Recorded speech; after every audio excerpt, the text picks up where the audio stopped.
We'll say is at one particular party, lots of big names. There was an artist there who said, hey, Lecrae, around 1 a.m., make sure you're not here. You just don't want to be here at 1 in the morning. Bed. Party on the bed. Hey, mama said don't jump on the bed. We jumping.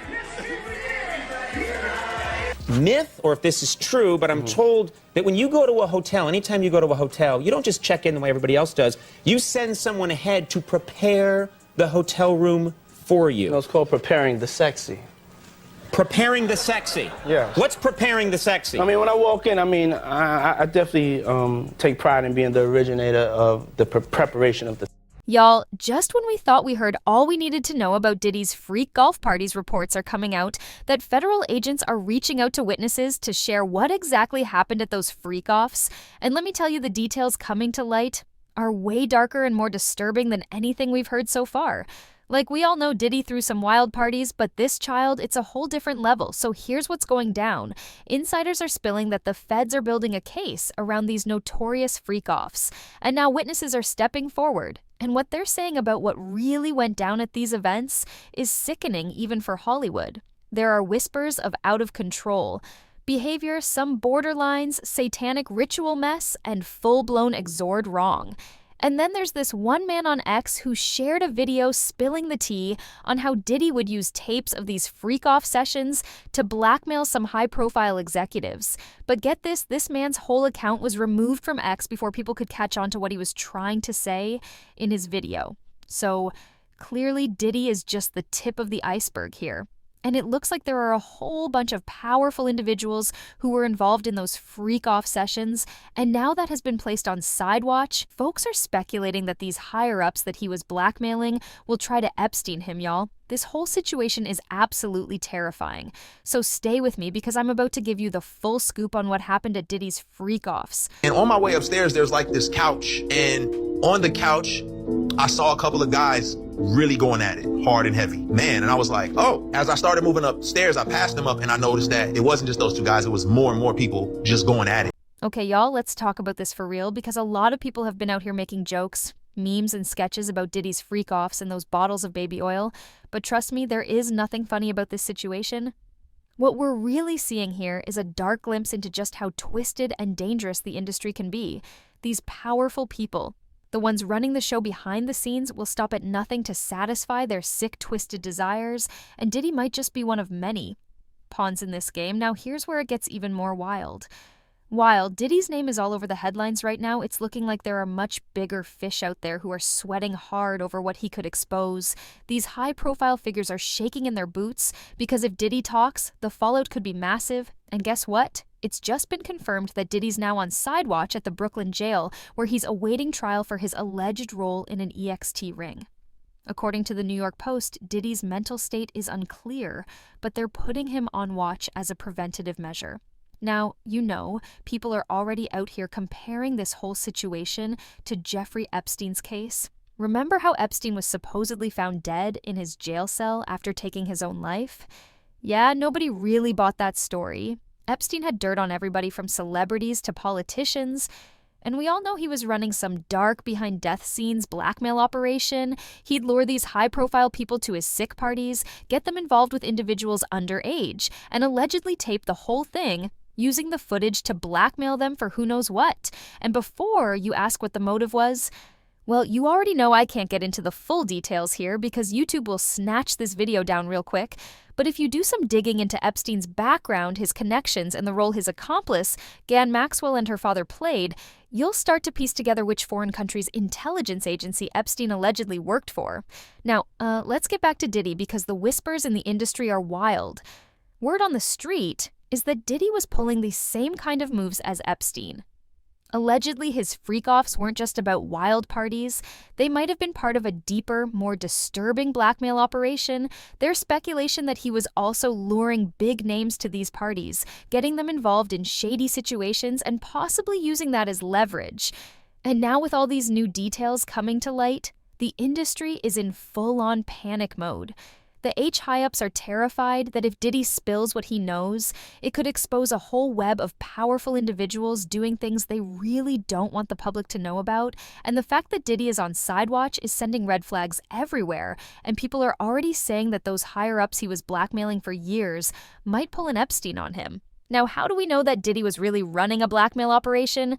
Well, technically, we don't know for sure, but there have been plenty of clues and hints dropped by multiple industry insiders that paint a pretty clear picture about those freak-off sessions. And the scary part is that it looks like people are now being silenced left and right for trying to expose high-profile individuals who attended Diddy's freak-offs. So there's this user on X who went by the handle at @OrMajor, who's been dropping hints on his account about Diddy's parties, even before Cassie got the ball rolling with her lawsuit back in November. This user, who apparently works in the music industry, would occasionally post about how he can't wait until Diddy and his music executive bosses are exposed because people don't know half of how dark the industry really is. Now, you know how it goes. People are so brainwashed to worship wealth that every time someone criticizes a rich celebrity, folks jump to their defense, accusing the critics of being broke and jealous. But now that Diddy is behind bars, the narrative is definitely shifting, and people are digging up those old posts from folks who have been trying to sound the alarm about Diddy for years. So anyway, after Diddy's arrest, this user at @OrMajor came back on X and posted a video where he talked about how when Diddy was just starting out in his career, he allegedly threw one of his infamous parties and invited all the top Jewish executives in the industry. But here's where things take a dark turn. Rumor has it, he laced their drinks with something that, let's just say, made everyone want a little too loose, and before you knew it, the party spiraled into a full-blown, but Diddy wasn't there, just a party, the tea is, that he supposedly recorded everything that went down that night and then used those recordings to start blackmailing these powerful execs. Word on the street is that Diddy got a lot of his early influence and power by holding this footage over these executives' heads, using it as leverage to make some major moves.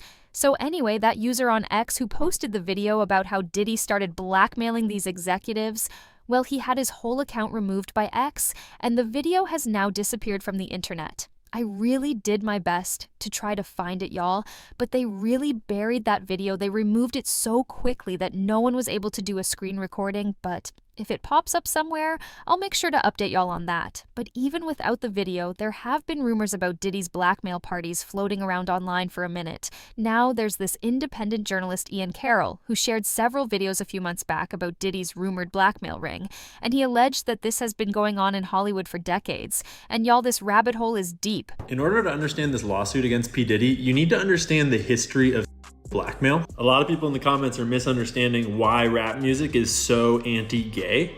And a lot of people understand the ties of Israel and the Mossad to blackmail by Epstein, but a lot of people don't realize the ties of blackmail back to the invention of blackmail and the Jewish mob.